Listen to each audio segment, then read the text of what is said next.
Let me tell you something that might shake you to your core today. Right now, as I'm speaking to you, there are millions of people walking around who will die with their music still in them. They'll take their inventions to the grave. They'll bury their books, their businesses, their breakthroughs, their miracles.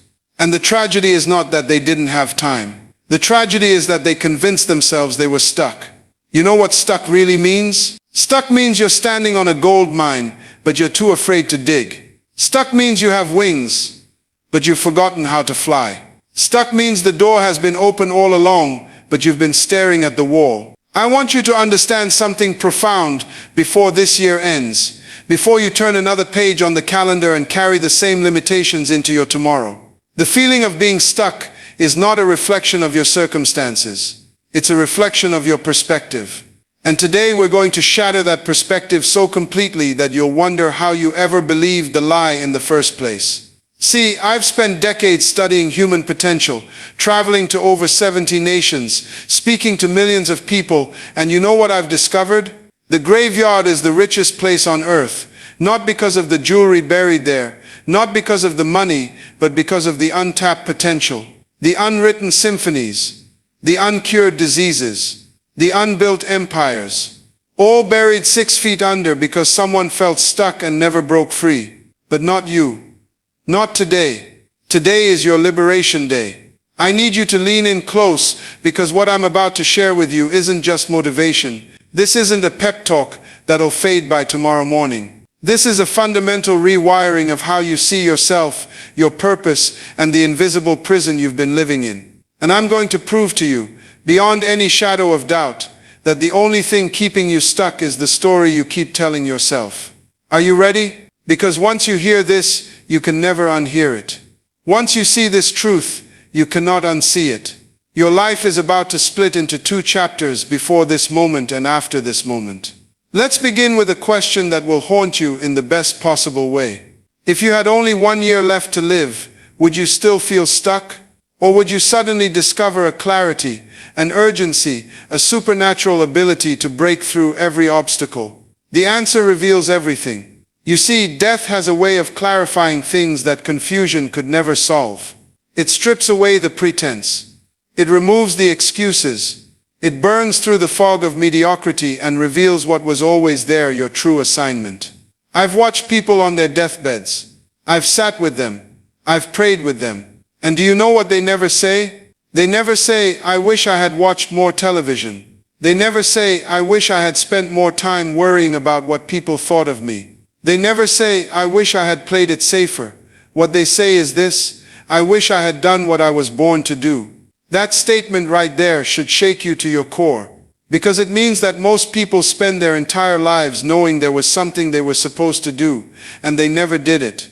They died with their music still in them. They died with their book unwritten. They died with their business idea still locked in a journal. They died with their ministry still a whisper in their spirit. And the tragedy is not that they didn't have time. The tragedy is that they had all the time in the world, but they spent it waiting. Waiting for permission. Waiting for the right moment. Waiting for fear to go away. Waiting for confidence to arrive. Waiting for people to believe in them. But here's the truth that will set you free. The right moment is now. The permission you need is already inside you. Fear will never go away. You just learn to move with it.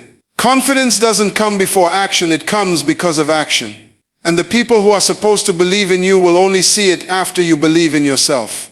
This is why the question matters. This is why I'm pressing you. This is why I won't let you off the hook with comfortable answers. Because your life is not a rehearsal. You don't get to do this again. You don't get a second take. You don't get to rewind and make different choices. You get one life, one opportunity, one brief moment on this stage called Earth. And what you do with it will echo into eternity. That's why I'm standing here today, burning with urgency. Because I see too many people sleepwalking through their existence. Going through the motions, punching the clock, waiting for retirement, waiting for the weekend, waiting for someday. But someday never comes. Listen to me carefully. The graveyard is not just the richest place on earth because of what's buried there. It's the most tragic place because of what never was. It's filled with silence, where there should have been songs. It's filled with darkness, where there should have been light. It's filled with potential that never became kinetic. You know what breaks my heart? It's not the people who tried and failed. Failure is just education in disguise. What devastates me is the person who had a book in them but never wrote it because they were afraid of criticism. The entrepreneur who had a billion-dollar idea but never pursued it because they were comfortable in their cubicle. The artist who could have moved millions with their gift but kept it hidden because someone once said they weren't good enough. Every day you wake up and don't pursue your purpose, you're making a withdrawal from your life account. And unlike your bank account, you can't see the balance. You don't know if you have 50 years left or 50 days. None of us do. That's not meant to scare you. It's meant to awaken you. I want you to feel the weight of your responsibility right now. Not the responsibility to your boss or your bills, though those matter. I'm talking about your responsibility to your unborn grandchildren. To the generation that needs the business you're supposed to build. To the people who need the solution you're carrying. To the kid in some village who needs the school you're supposed to fund. To the broken soul who needs the book you're supposed to write. Your purpose is never just about you. And here's what breaks my heart. Most people will never know this.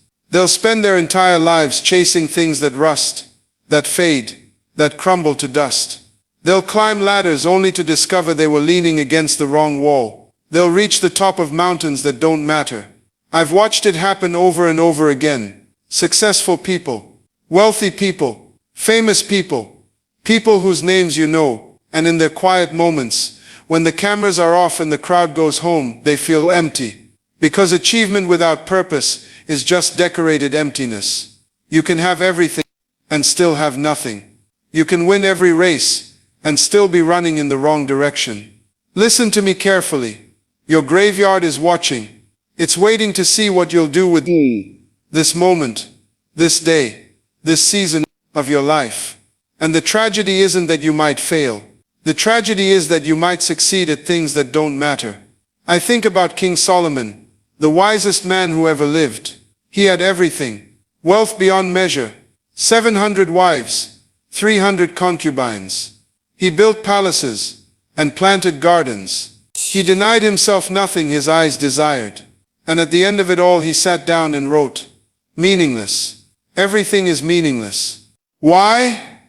Because he chased satisfaction instead of assignment.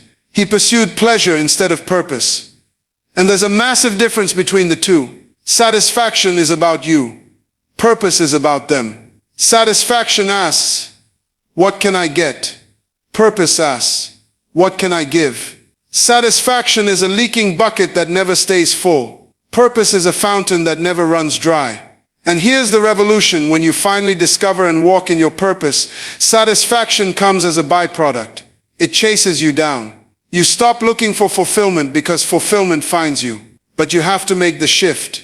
You have to stop asking, what will make me happy, and start asking, what assignment did I come here to complete? Because happiness is an emotion. It comes and goes like weather. But purpose is bedrock. It holds you steady when everything else is shaking. You see, when you find your purpose, you stop being a thermometer and you become a thermostat. A thermometer just reacts to the environment. It tells you what's already there. But a thermostat sets the temperature. It changes the atmosphere. That's what purpose does for you. It makes you a setter, not a reactor. I've watched people for decades, leaders, entrepreneurs, mothers, fathers, young people searching, and I can tell you this with absolute certainty. The most frustrated people on earth are not those who failed. No. The most frustrated people are those who succeeded at something they were never meant to do. They climbed the ladder, reached the top, looked around, and realized the ladder was leaning against the wrong building. That's a special kind of pain. It's the pain of winning at the wrong game. Purpose protects you from that tragedy. It keeps you focused. It keeps you from chasing every opportunity that glitters. Because here's what I need you to understand. Everything that glitters is not your assignment. Just because you can do it doesn't mean you should do it. Just because the door opens doesn't mean you should walk through it. I can do many things. You can do many things. But we were each born to do specific things. And the enemy of the best is not the worst, it's the good. It's the almost right. It's the close enough. Purpose is your filter. It's your decision-making compass. When that phone call comes, when that invitation arrives, when that business proposal lands on your desk, purpose tells you that's not yours. Keep moving. Or it says this is it. This is your moment. Step in. Without purpose, you're just busy. With purpose, you're productive. There's a massive difference. Let me take you somewhere personal for a moment. When I was younger, I struggled with this very thing. I saw needs everywhere. People hurting, community broken, injustices screaming for attention. And I wanted to fix it all. I really did. But I was exhausted, burned out, running on fumes. You know why? Because I was trying to meet every need instead of fulfilling my specific assignment. Then it hit me. God didn't call me to meet every need. He called me to fulfill my purpose. And when I fulfill my purpose, the needs connected to that purpose get met. Automatically. That changed everything for me.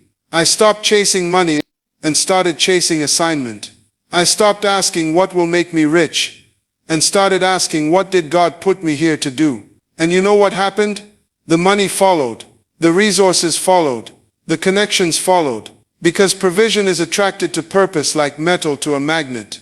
You see, when you're operating in purpose, you tap into a divine supply system that doesn't depend on the economy. It doesn't depend on your boss's mood. It doesn't depend on the stock market. It depends on the faithfulness of the one who gave you the assignment in the first place. Let me tell you something powerful. God will never give you an assignment without funding it. Think about that. If He called you to do it, He's obligated to resource it.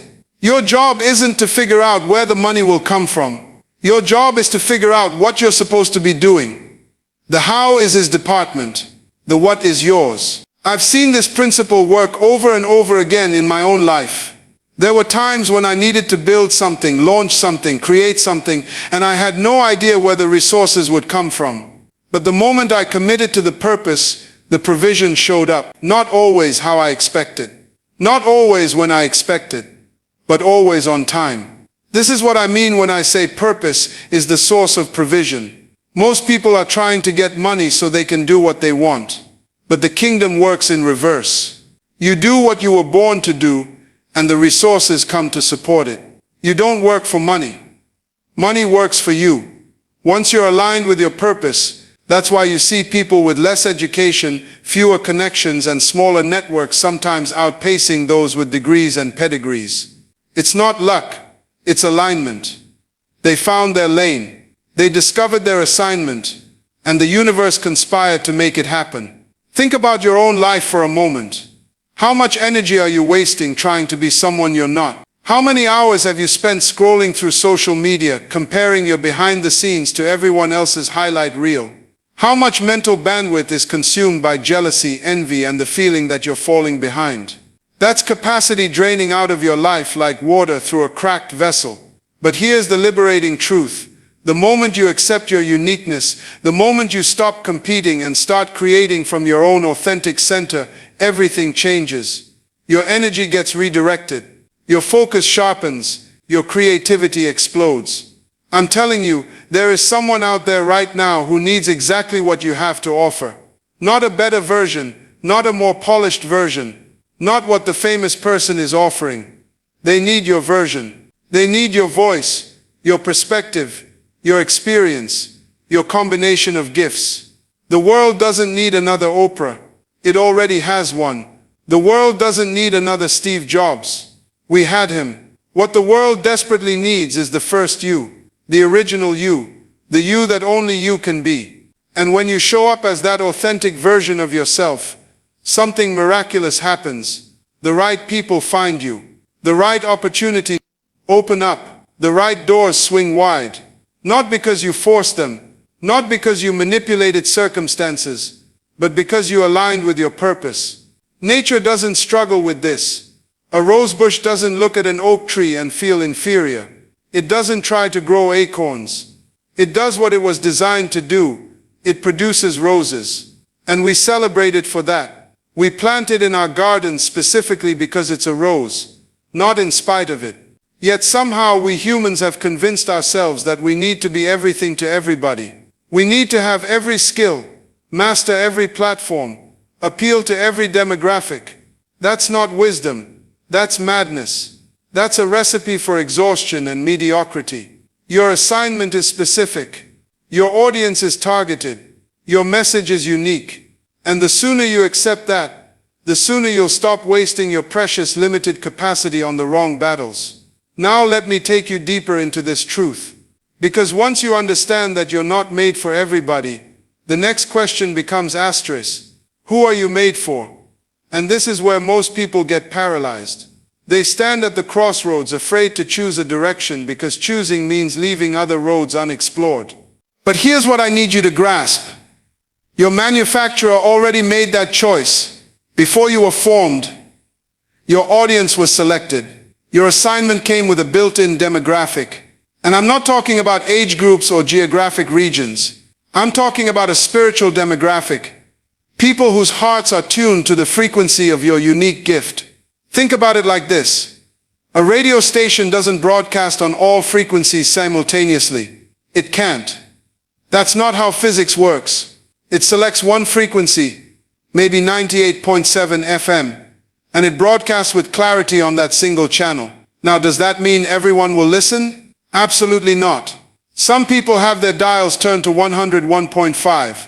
Others are listening to AM stations. Some aren't listening to radio at all. But here's the beauty. The station doesn't change its frequency trying to reach everyone. It broadcasts with power and consistency on its assigned channel. And the right listeners find it. You are that station. Your gift, your message, your purpose.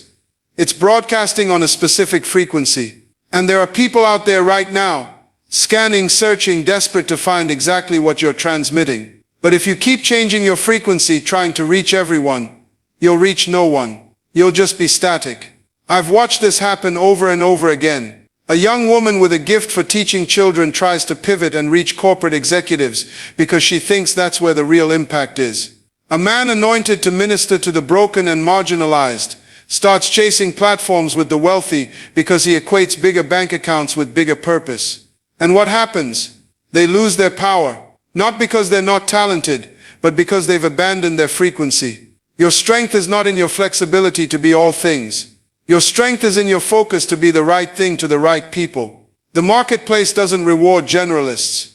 It rewards specialists. The kingdom doesn't celebrate those who try to do everything. It honors those who faithfully complete their specific assignment. Let me tell you something that will transform the way you see your life. Asterisk. Your assignment is so specific that when you deviate from it even to do something good, you're actually disobeying God. Asterisk. Asterisk. Think about that. You can be busy doing good things and still be outside God's will for your life. You can be helping people, serving in ministries, working on projects, all good things. But if they're not your things, you're wasting the most precious resource you have, time. I've watched people burn themselves out, trying to be everything to everyone. They say yes to every request, every opportunity, every need that crosses their path. And you know what happens? They become so scattered, so diluted, that they lose the power of their true purpose. Jesus understood this principle perfectly. When people tried to make him king, he walked away. When crowds pressed him to stay and do more miracles, he said, I must go to the other towns also, because that is why I was sent. He wasn't moved by needs, he was moved by assignment. Asterisk. Asterisk. You cannot allow need to become your calling. Asterisk. Asterisk. There will always be more needs than you have time to meet. There will always be more opportunities than you have capacity to fulfill. But there is only one assignment with your name on it. Here's what I want you to understand. Asterisk. Asterisk. When you're unclear about your purpose, you'll be seduced by opportunity. Asterisk. Asterisk. Every door that opens will look like your door. Every invitation will seem like your invitation. Every need will feel like your responsibility. But when you're crystal clear about your assignment, you develop something powerful, the ability to say no without guilt. You can look at a good opportunity and say, that's not mine. You can see a legitimate need and say, I'm not called to fix that. Not because you're selfish, but because you're focused. The people who change the world aren't the ones who try to do everything. They're the ones who do one thing with such excellence, such consistency, such passion, that it creates a ripple effect that touches millions. What's your one thing? What's that assignment that was embedded in you before you were born? That's not a question you can afford to ignore. That's the question your life depends on answering. That's why so many people are sitting in cubicles right now, staring at computer screens, feeling this gnawing emptiness in their chest that they can't explain. They've got the degree their parents wanted. They've got the job that looks good on paper. They've got the salary that should make them happy. But something inside them is screaming. Something is saying, this isn't it. This isn't why I'm here. And you know what most people do with that voice? They silence it. They drown it out with Netflix binges and social media scrolling and weekend parties and shopping sprees. They medicate that divine discontent with everything except the one thing that would actually cure it: purpose. But that voice doesn't go away. You can ignore it, but you can't kill it. Because it's not just your voice. It's the voice of your Creator constantly whispering to you about who you really are and what you're really here to do. I've counseled millionaires who were miserable. I've sat across from people who had everything the world says you should want, and they were dying inside. Why? Because success without purpose is the ultimate failure. You can climb the ladder of success only to discover it was leaning against the wrong wall the entire time. That's what happens when you let other people define your destination. That's what happens when you chase society's version of success instead of discovering your divine assignment. You end up winning games you were never supposed to play. Think about it. How many people do you know who are living someone else's dream? How many people are trying to be their father, or impress their mother, or keep up with their friends, or live up to some image they saw on Instagram? How many people are sacrificing their actual purpose on the altar of other people's expectations? And here's the tragedy. When you die trying to be someone else, two people die. The person you were trying to be never existed anyway, and the person you were created to be never got to live. You see, I've watched too many funerals where the eulogy was about potential. They were about to, if only they had. That's not a eulogy, that's an indictment. It's evidence that someone lived beneath their privilege, died with their music still in them. And I need you to understand something critical today. Your graveyard is the richest place on earth. Not because of what's buried there, but because of what was never released. Graveyards are filled with books that were never written, businesses that were never started, songs that were never sung, cures that were never discovered, inventions that were never created. All because people listened to the wrong voices. Someone told them they weren't smart enough. Someone said their idea was foolish. Someone convinced them to be realistic. And so they took their assignment to the grave.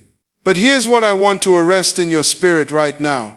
The voice that matters most is the one that called you before you were born. Before your mother knew your name, you were known. Before your father held you, you were held in the mind of the manufacturer. And what he deposited in you, he expects back with interest. This is why comparison is so dangerous. When you're busy measuring yourself against someone else's assignment, you're neglecting your own. Their gift wasn't meant to intimidate you. It was meant to inspire you to discover yours. Their success isn't your failure. It's proof that there's room in this world for excellence, which means there's room for yours too. I've traveled to over 70 nations, and I can tell you this. Everywhere I go, I meet people dying of the same disease. It's not cancer. It's not heart disease. It's called comparison sickness. They're so busy watching someone else's journey that they've abandoned their own path. You were not created to be a copy. You were created to be an original. And the world doesn't need another version of someone who already exists.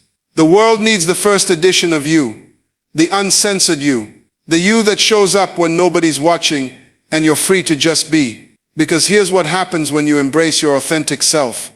You give others permission to do the same. Your courage becomes contagious. Your authenticity creates a ripple effect that touches lives you'll never even know about. I've watched this happen in communities around the world. One person decides to stop performing and start living. They stop pretending to have it all together, and they start showing up real. And suddenly the whole atmosphere changes. People start breathing easier. The masks start coming off. The competition dies down. Because you can't compete with authenticity. You can only respond to it with your own. You see, when you're trying to be like someone else, you create pressure. When you're being yourself, you create permission. There's a huge difference. Think about the people who've impacted your life most deeply. I guarantee it wasn't because they were perfect. It was because they were real. It was because something in their authenticity resonated with something in you. They didn't inspire you by being flawless. They inspired you by being genuine. That's the power you carry when you stop trying to be extraordinary and start being authentically you. Because the truth is, you don't need to be extraordinary to make an extraordinary impact. You just need to be you, fully expressed, without apology or reservation. Now I know some of you are thinking, but you don't understand my situation. You don't know what I've been through. You don't know what people expect from me. And you're right, I don't know your specific circumstances. But I know this: whatever cage you're in, whether it was built by others or by your own hands, you hold the key. The key is decision. The key is courage.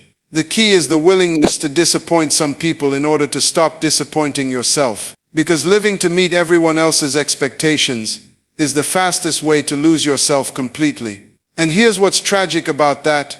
When you lose yourself trying to please everyone else, you end up pleasing no one. You become so diluted, so watered down, that there's nothing distinctive left. You become vanilla in a world hungry for your specific flavor.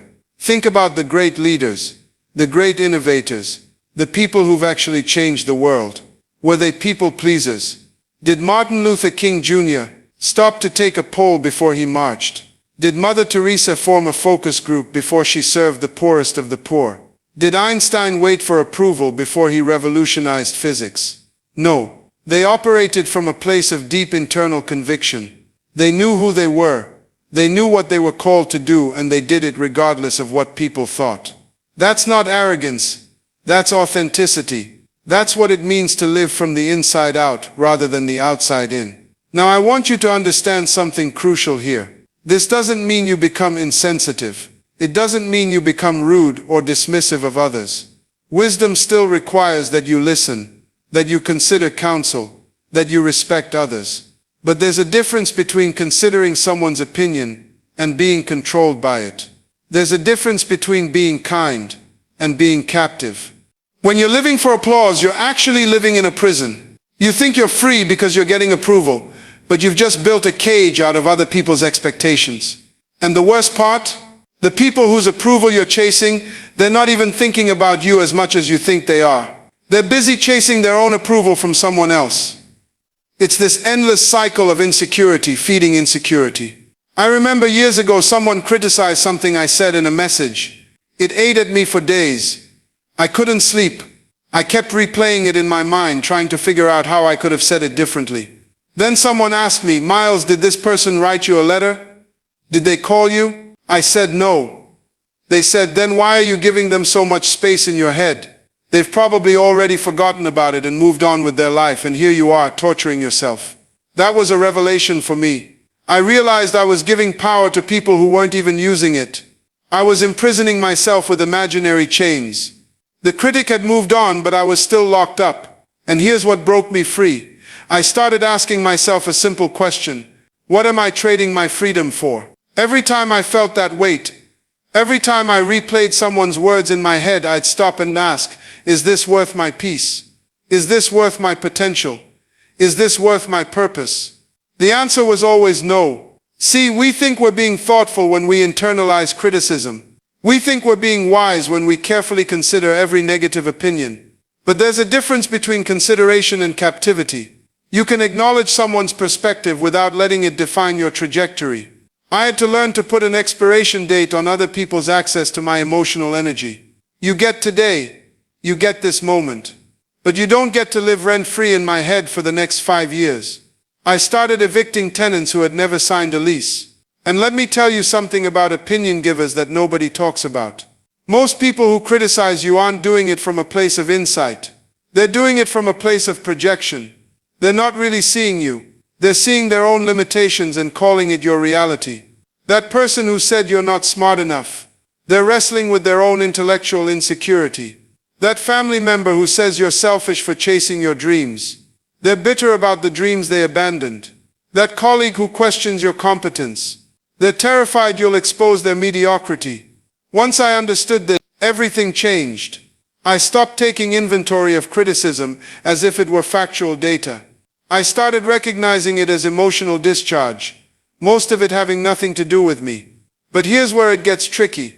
Some criticism is valid. Some feedback is gold. So how do you know the difference? Here's my filter. Does this critique come with a track record? Is this person speaking from a place of experience or just opinion? Are they invested in my growth or just entertained by my struggle? And most importantly, does this feedback align with the vision God has placed in my heart? Because here's the truth. Not every voice deserves a vote. Not every opinion requires your obedience. Not every criticism demands your compliance. You have to learn the difference between correction and distraction, between conviction and condemnation, between the voice of wisdom and the noise of the crowd. Think about it this way. When you're building something significant, when you're constructing a vision that God has entrusted to you, you can't afford to let every passerby become the architect. You wouldn't hand your blueprint to someone who's never built anything. You wouldn't give your business plan to someone who's never succeeded in business. So why would you give your destiny to someone who's never walked in purpose? I've watched too many destinies derailed by the wrong voices. I've seen too many visions diluted because someone let critics become collaborators. There's a reason God didn't give your vision to the person criticizing it. There's a reason the dream is in your heart and not in theirs. Now, I'm not advocating for arrogance. I'm not suggesting you become unteachable or closed off to counsel. That's foolishness. And the wise person knows they don't have all the answers. But there's a vast difference between being teachable and being malleable, between being humble and being spineless, between receiving wisdom and absorbing toxicity. The question you must constantly ask yourself is this: who has earned the right to speak into my life? Who has demonstrated the character, the consistency, and the competence to influence my direction? Because influence is currency, and you cannot afford to be careless with who you allow to spend it in your life. Let me give you a framework. There are 3 types of people who will offer you feedback. First, there are spectators. These are the people in the stands. They watch, they comment, they critique, but they have no skin in the game. They risk nothing. They contribute nothing. They're not in the arena with you. Their feedback costs them nothing and therefore should cost you nothing. Second, there are participants. These are people who are actually in the arena with you. They're doing something. They're building something. They're risking something. Their feedback comes from experience, from their own battles, from their own journey. This feedback has weight because it's been tested. Third, there are investors. These are the people who have invested in you personally. They've given time, resources, energy, and belief into your development. They've demonstrated through action that your success matters to them. When these people speak, you listen because their words come from love, not judgment. But accountability isn't just about receiving correction. It's also about being honest enough to initiate difficult conversations yourself. When you're struggling, when you're tempted, when you're about to make a decision you know isn't right, that's when you pick up the phone. That's when you send that message. That's when you ask for the meeting. I've seen so many people fall because they isolated themselves at the exact moment they needed community most. They were too proud to admit they were struggling, too ashamed to confess their weakness, too afraid of disappointing the people who believed in them. So they suffered in silence, and that silence became the breeding ground for failure. Listen to me carefully. Your greatest victories will often come from conversations you didn't want to have. The breakthrough you're looking for might be on the other side of an admission you're too embarrassed to make. The enemy of your destiny isn't just external opposition, it's internal isolation. Now, the 5th and final element that will sustain your commitment when things get difficult is this. You must reconnect regularly with your original vision. You must remember why you started. See, one of the most dangerous things that happens over time is familiarity. The journey that once excited you becomes routine. The dream that once consumed your thoughts becomes just another item on your to-do list. The passion that once drove you out of bed early now barely gets you moving at all. This is why I encourage everyone to create what I call vision anchors. Tangible reminders of what you're building and why it matters. Maybe it's a journal entry from the day you first felt called to this path. Maybe it's a photograph of someone whose life will be transformed when you fulfill your purpose. Maybe it's a written description of the future you're creating, detailed enough that you can see it, feel it, almost touch it. When the alarm goes off early and you don't want to train, you look at that anchor. When the rejection letter arrives and you want to quit, you read those words. When people mock your ambition and you begin to doubt yourself, you reconnect with the original fire. I'm telling you, vision has power. It sustained Joseph through years of slavery and imprisonment. It kept Moses going through 40 years in the wilderness. It drove Paul through shipwrecks, beatings, and rejection. These weren't men with easy paths. They were men with clear vision. And that clarity kept them anchored when everything else was shaking. That's what vision does. It doesn't guarantee comfort, it guarantees direction. It doesn't promise ease, it promises meaning. And when you have that, when you're locked into your divine assignment, the opinions of others become background noise. You don't need their applause to validate your calling. You don't need their permission to step into your purpose. Now here's where most people stumble. They think vision is something you discover once and hold forever. But vision isn't static. It's dynamic. It grows as you grow. It deepens as you mature. The vision God gave you at 20 may look different at 40, not because it changed, but because you've been faithful enough to see the next layer. Think of it like climbing a mountain. When you're at the base, you see one thing. When you're halfway up, the landscape shifts. New details emerge. New challenges reveal themselves. But the destination, that stays the same. This is why you can't afford to stop growing. Vision requires cultivation. It demands that you feed your mind, stretch your faith, and surround yourself with people who see what you see. I've met too many people who had a God-given dream, but starved it to death. They stopped reading, stopped learning, stopped seeking wisdom, and their vision withered because they stopped watering it. Let me be very clear. Your vision is only as strong as your commitment to personal development. You cannot outgrow your inner work. If your character isn't growing, your vision will collapse under its own weight. I've seen it happen. Talented people with big dreams and small character, they implode every time. Because vision without integrity is just ambition. And ambition without God is just ego in a fancy suit. So if you're serious about living on purpose, you've got to invest in yourself. Read books that challenge you. Sit under mentors who've been where you're going. Get around people who aren't impressed by your potential, but are committed to your process. Because the right environment will either accelerate your vision or suffocate it. Choose wisely. And let me tell you something about environments that most people miss. They're not neutral. You can't just exist in a toxic space and expect to remain unaffected. That's like standing in smoke and expecting your lungs to stay clean. The atmosphere around you will either feed your faith or fuel your fears. I've watched talented people wither in environments that should have celebrated them. I've seen brilliant minds dim because they were surrounded by darkness. And I've seen average people become extraordinary simply because they positioned themselves in the right soil. You see, potential doesn't just need permission, it needs the right conditions. A seed has everything it needs to become a tree, but put it on concrete and it will die with all that potential locked inside. The seed isn't the problem, the environment is the problem. That's why I'm telling you right now, audit your environment like your future depends on it. Because it does. Look at the 5 people you spend the most time with. Are they dreamers or dream killers? Are they builders or critics? Are they investors in your vision or spectators waiting for you to fail? And here's what's uncomfortable but true. Sometimes the people you need to distance yourself from are family. Sometimes they're childhood friends. Sometimes they're people who've been in your life so long that removing them feels like betrayal. But staying small to make others comfortable is the real betrayal. It's a betrayal of your purpose. I'm not saying you cut people off with cruelty. I'm saying you love them from a distance that protects your destiny. You can honor people without allowing them to anchor you. You can appreciate where you've been without letting it determine where you're going. Because here's the thing about crabs in a bucket. They don't pull you down because they hate you. They pull you down because your rising exposes their staying. Your movement confronts their stagnation. And rather than be inspired by your climb, they're threatened by it. So they'll disguise their fear as concern. They'll package their jealousy as caution. They'll call your faith recklessness and your vision irresponsible. And here's what you need to understand. These people aren't necessarily evil. They're not sitting in dark rooms plotting your downfall.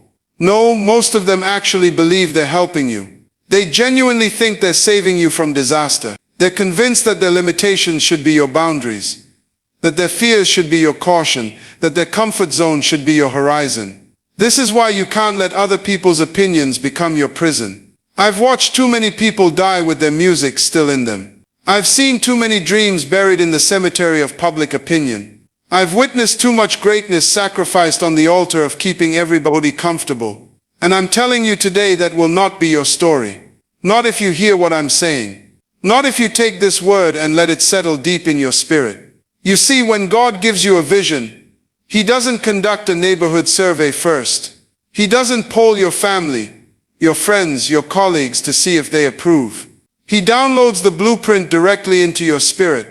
And then He expects you to have the courage to build it regardless of the crowd's reaction. Think about every major move in the Bible.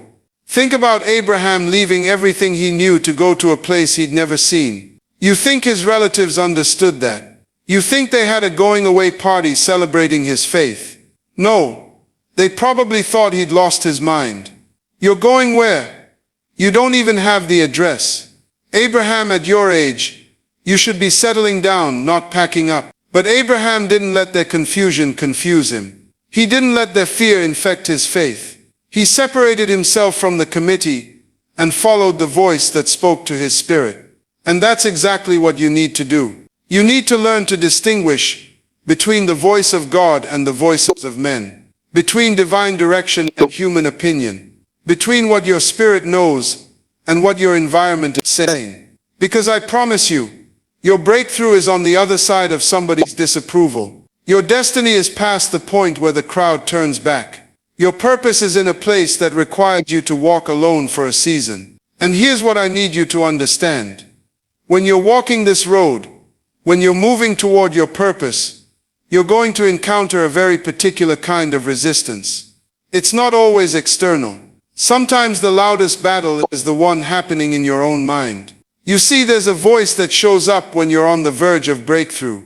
It whispers in the quiet moments. It questions you when you're tired. It says, "Who do you think you are? Look at where you came from. Look at your credentials, or lack thereof. Look at your past failures. Look at your age. Look at your resources."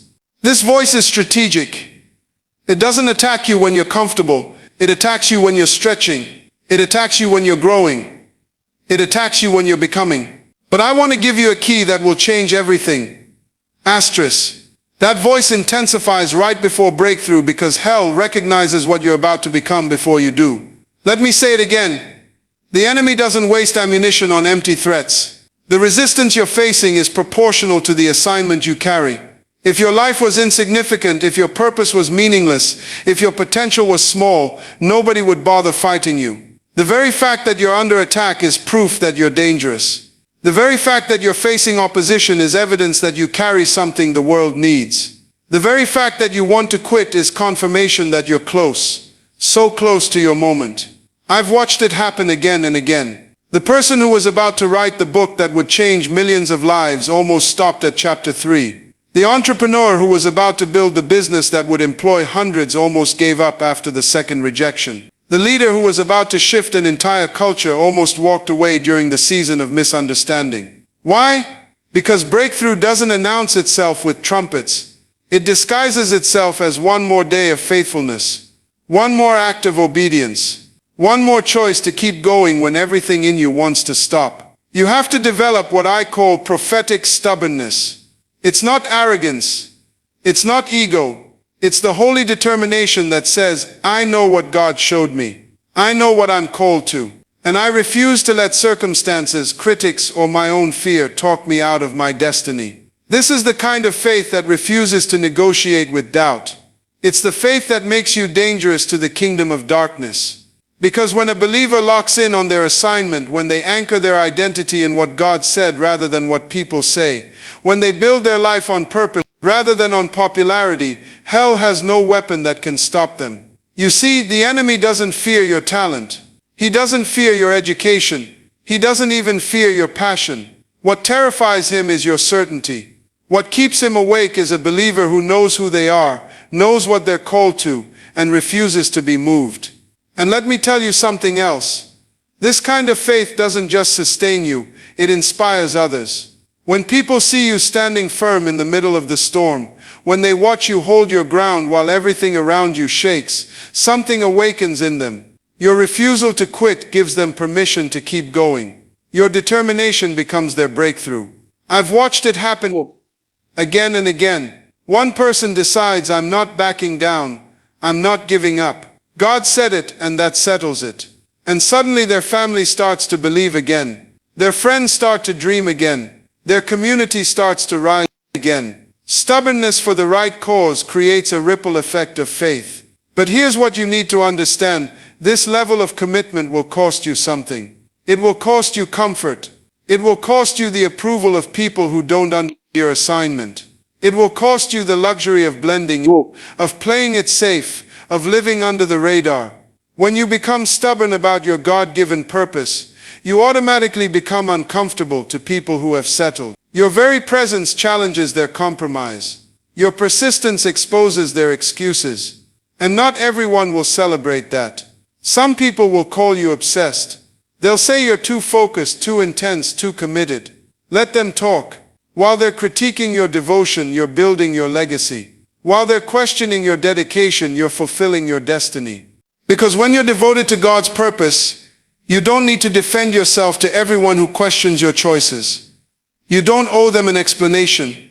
Your life is your sermon. Your consistency is your testimony. Your results will be your vindication. I've watched people waste years trying to justify their calling to people who were never meant to understand it.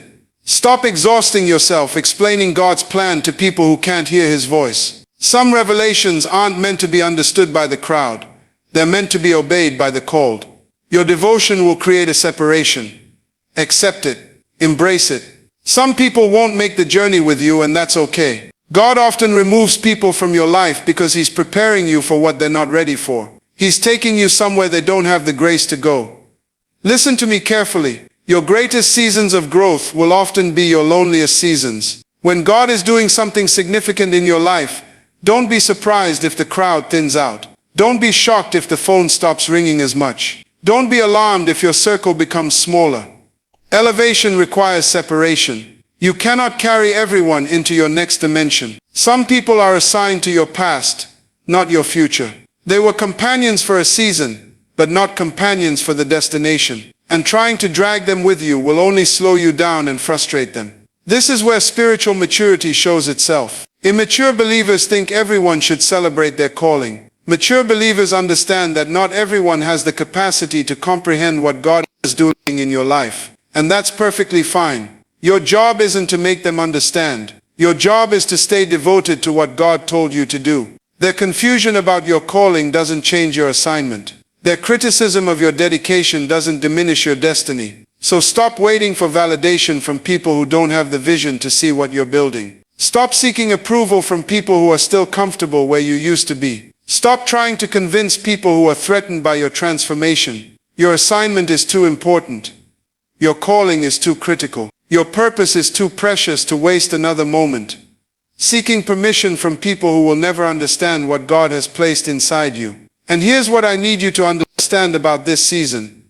The resistance you're facing right now is not a sign that you're going in the wrong direction. The pushback you're experiencing is not evidence that you've made a mistake. The opposition you're encountering is actually confirmation that you're on the right path. Because comfortable people never face resistance. Ordinary living never attracts opposition. When you're doing what everyone else is doing, nobody bothers to challenge you. But the moment you step into your true assignment, the moment you begin to operate at the level of your actual potential, suddenly everyone has an opinion about your life. Let me tell you something that will change your perspective. The people who criticize your vision are usually the same people who abandon their own dreams. The ones who question your commitment are typically the ones who quit on themselves years ago. And the voices telling you to slow down, play it safe, and be realistic, those are usually coming from people who are living with the regret of never taking their own shot. You cannot let wounded people determine your destiny. You cannot let disappointed people define your potential. You cannot let bitter people block your breakthrough. Their pain is real, but their perspective is limited. Their experience is valid, but their expectations cannot become your ceiling. I'm telling you, there are people right now who are intimidated by what you're becoming. There are individuals who preferred you when you were smaller, when you were struggling, when you needed them. Your growth makes them uncomfortable because it highlights their stagnation. Your progress disturbs them because it exposes their excuses. And you know what? That's not your responsibility to fix. You cannot shrink yourself to make insecure people feel better. You cannot dim your light to accommodate people who refuse to turn theirs on. You cannot pause your purpose to wait for people who have no intention of moving forward. Your purpose is not a popularity contest. Your calling is not a committee decision. Your destiny was never meant to be determined by democratic vote. God placed something inside you that the world needs, and the moment you allow other people's opinions to override His direction, you abort the very thing you were born to deliver. I've watched too many people sacrifice their destiny on the altar of acceptance. I've seen too many brilliantly gifted individuals shelve their dreams because someone close to them couldn't understand their vision. Let me tell you something that might sting. The people who love you the most can sometimes hurt your future the worst. Not because they're evil, but because they're limited by their own experiences, their own fears, their own ceilings. Your mother may love you deeply but still advise you to play it safe because she's never seen anyone take a risk and win. Your father may care about you genuinely but counsel you toward security because his own dreams died from lack of courage. Your best friend may wish you well but subtly discourage your ambition because your success highlights their stagnation. This doesn't make them bad people. It makes them human, but it doesn't make them qualified to design your future. You must learn to thank people for their concern, honor their intentions, and then proceed with your assignment. Gratitude doesn't require obedience. Respect doesn't demand conformity. You can love people without letting them lead you. You can appreciate their perspective without adopting their limitations. There comes a moment in every person's journey when you must choose between comfort and calling, between the familiar and the fertile, between what feels safe and what actually fulfills. That moment is sacred because it reveals what you truly believe about yourself and about the God who created you. Do you believe you were made for more, or will you settle for less to keep the peace? Do you trust the voice that planted the dream inside you, or will you surrender to the voices around you who never heard that call? You have to make a decision right there in that moment. And I'm telling you, the decision you make will echo through generations. Because when you say yes to your purpose, you're not just saying yes for yourself. You're saying yes for every person who will be touched by the assignment on your life. You're saying yes for your children who will watch you walk in courage and learn what faith looks like in real time. You're saying yes for the young person who's struggling right now, wondering if their dream is foolish. And one day they'll hear your story and find the strength to take the next step. But when you say no, when you choose comfort over calling, you don't just rob yourself. You rob the world of what was meant to come through you. You rob your family of the example of what surrender to purpose looks like. You rob that future generation of the testimony that would have set them free. This is why the decision is so weighty. This is why the enemy fights so hard to get you to compromise, to delay, to justify why now isn't the time. And here's what I need you to understand. The cost of saying yes always feels greater in the moment than the cost of saying no. In that moment, saying yes means uncomfortable conversations. It means risk. It means potentially losing relationships or security or reputation. Saying no feels safe. It feels reasonable. But you have to look beyond the moment. 20 years from now, what will you regret more? Taking the risk and pursuing what God placed in your heart, or playing it safe and always wondering what could have been? I've sat with too many people in the twilight of their lives, and I can tell you this: nobody regrets the risks they took for purpose. They regret the risks they didn't take. They regret the dreams they buried. They regret the yes they never spoke. Don't let that be your story. Don't get to the end of your life still carrying the song you were supposed to sing, still holding the business you were supposed to build, still protecting the word you were supposed to speak. The world is waiting for what only you can give. And here's the truth that might shake you.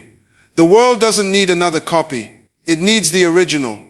It needs the you, raw, authentic, unfiltered. Stop trying to be the next somebody else. Be the first you. I've watched too many people spend their entire lives as excellent photocopies of other people's dreams.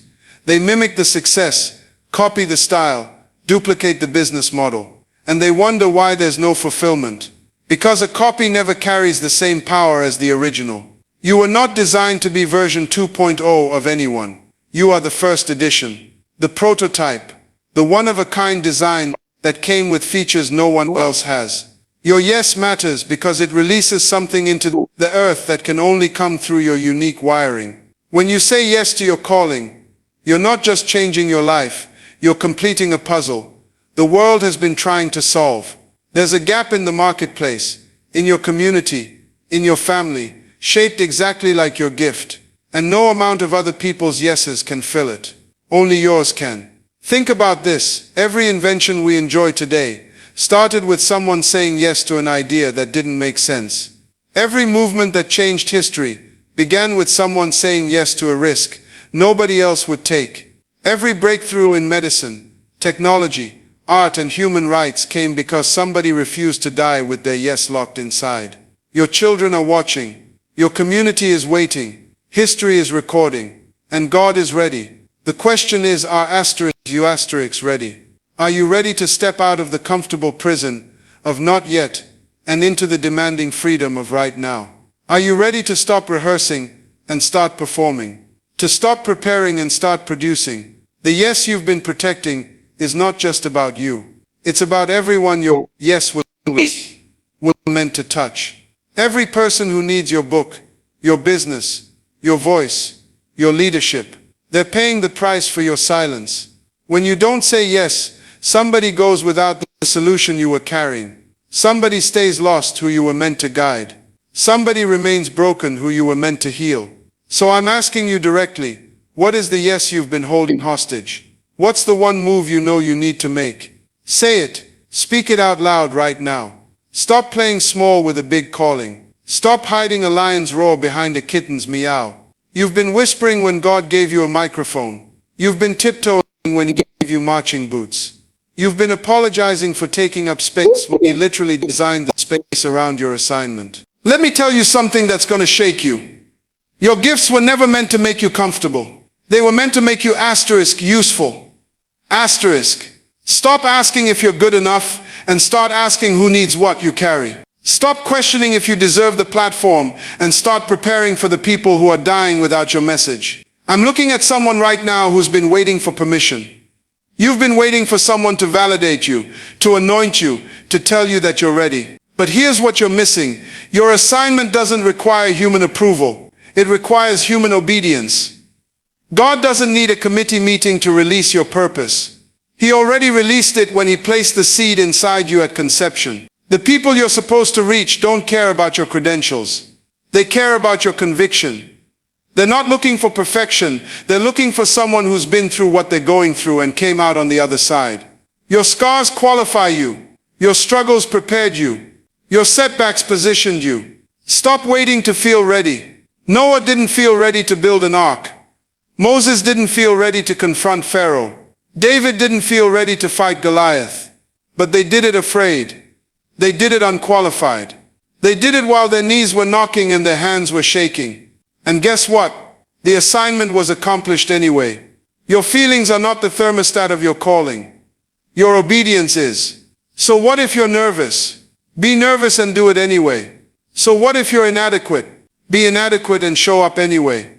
God's power is perfected in weakness, which means your insufficiency is the perfect canvas for His sufficiency. I want you to make a decision right now. Not tomorrow. Not when you feel ready. Not when circumstances align. Right now, decide that you will no longer negotiate with fear. Decide that you will no longer give excuses a seat at your table. Decide that your purpose is bigger than your comfort, and your calling is louder than your critics.